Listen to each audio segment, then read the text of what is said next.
I tell you, it's never a dull day. There's never a day that goes past when I don't see something and I'm like, here we go again.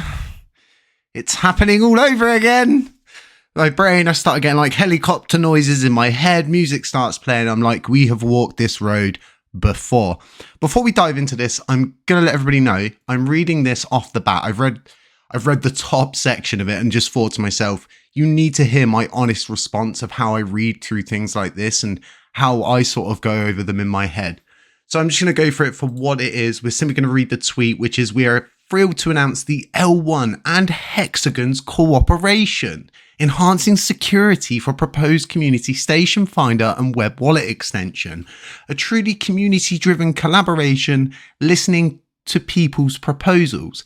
Well, this is actually not what was proposed. In fact, it's the complete opposite. We didn't want Terra rebels to join the L1 team. In fact, this is completely off par with governance. They've not actually passed this cooperation to happen with the L1 team. This has all just become highly questionable. It's like, great, we had this podcast and now we're miles off of it. And all of a sudden, now there's a collaboration. So what I believe, call this a theory, this new task force is to actually, I think it's a sleight of hand. And I think this possibly could have been planned because we need 3 team members. Well, there's 3 team members left on Hexagon, which is Terra Rebels. Coincidence? I think not. It's kind of like the situation with the logos, right?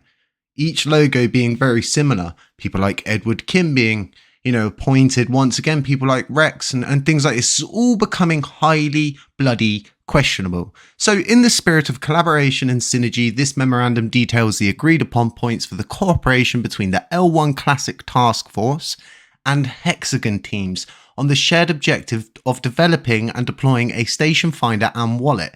These points have been extensively discussed and mutually agreed on by all parties involved and are outlined as followed.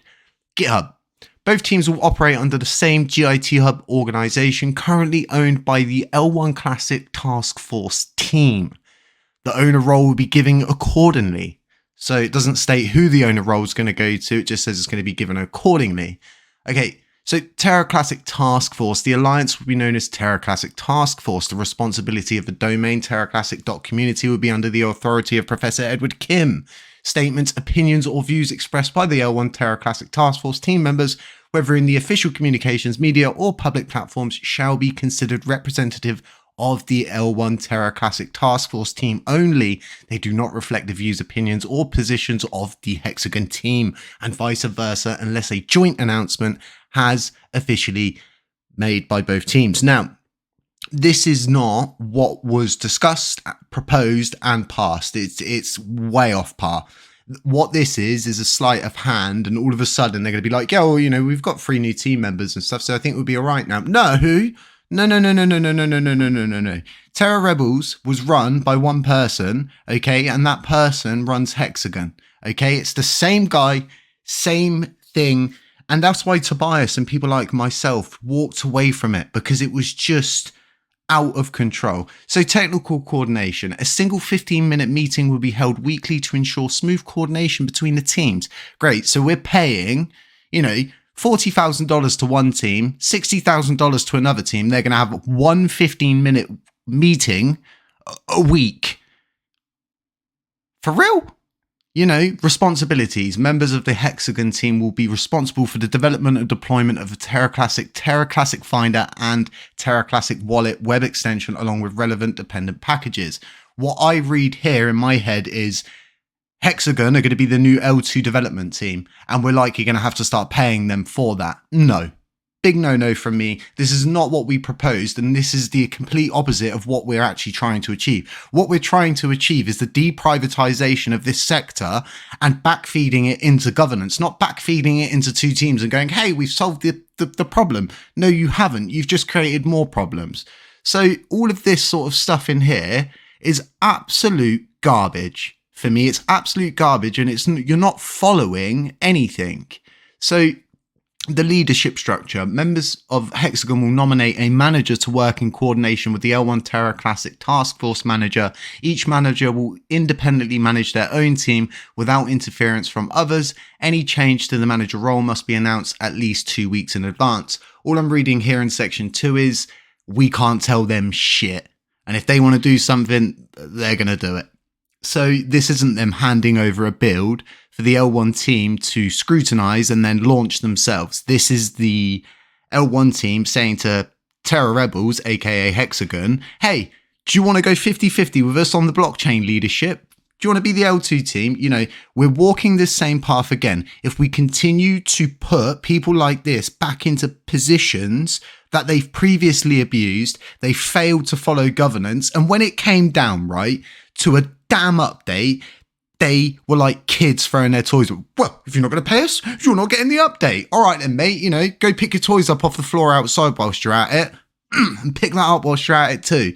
You know, it's getting beyond a joke. And, you know, it takes someone like me to spearhead this. I put out a tweet this morning saying about validators abstaining, and, you know, a lot of people, oh, do you think you're going to have an effect? Well, yeah, damn right I do. Like, support, retweet, and keep helping me push forward. Because guess what? We had an abstain, and that abstain then changed to a yes vote. So, you know, it's one of those things where you think you're not going to make a difference, but you can. All we need to do is ensure we're speaking loud enough and ensuring that we're heard, because we're not just moaning about things. We're moaning and providing solutions, which is what every other validator in this community wants. The likelihood is a lot of them are just tired of the bickering and people moaning and doing nothing. And then the people that do stuff, it's all just sleights of hand, you know, pushing it towards their own will, bending it towards their own will. Very unhappy about this task force doing bunny fingers.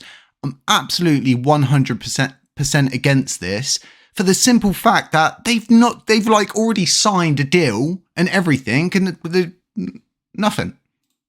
Absolutely nothing. No, nothing. Just nothing.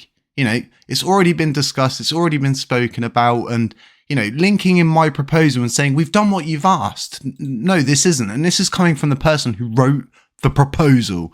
This is out of line. It's unjust, and it's against governance procedures. And, you know, people need to start learning to obey what has been passed. And if something's passed and you're part of this community, then you have a responsibility to obey governance, because if you can't do that, then you're no good for this blockchain, because ultimately everything that's like a text proposal comes down to your word as a human being. And that's all we've got. And I've spoken about this previously many times about us being only worth our word in crypto. That's all we've got. Other than that, we're just the same as scammers. We're just the same as people in high parts of government, and we're just like the rich people who only care about themselves. We have to stand together. We have to huddle tightly, and we have to push forward, and we have to make sure that we are heard. And for me, my own opinion here is this is totally unacceptable. And as the proposer of that proposal, this is out of line. Folks, let me know what you think about all of this in the comment section. Very interesting to see this going on. Do I see this as a wall that we've just hit? No, I see this as people not actually listening and not actually getting the point. And it's a learning curve. We'll get there in the end. Ultimately, we keep pushing. We keep acting as the tip of this spear. And as long as I've got all of you folks behind me, I'll keep on doing this. And it's as simple as that. Folks, stay safe, stay humble, stay aware. All of this is my own opinion. It's all for educational purposes only. Nothing here is financial advice. And yeah, I'll catch you in the next one.